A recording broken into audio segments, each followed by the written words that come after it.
સાહિલ ભાઈનું સપનું હતું તો કયું એનિમલ વાળું રણબીર કપૂર વાળા બાઇકમાં મોટા વાળ. સો હે ગાઈસ, કેમ છો બધા? મજામાં સવાની લીધા છે રોહિતભાઈના ઘરે. પછી સાંજે મારા ઘરની બારે બે ડોગીઝ આવી જાય છે તો હું એમને બિસ્કિટ ખવડાવી દઉં છું પ્રેમથી. પછી મને ફ્રીજમાં ઘણી બધી પેપ્સી દેખાઈ જાય છે ગાઈસ.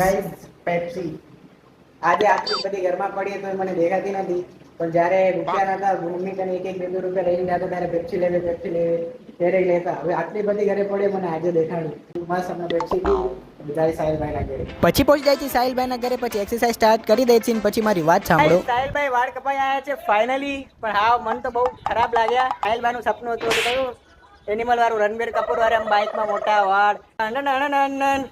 સપનું લાગ્યા હજી વાર લાગશે થોડાક મહિના, નકા પૂરું થઈ ગયું સપનું. કેવો લાગે એની ભોળો પર જરાય ભોળો નથી આ માણસ.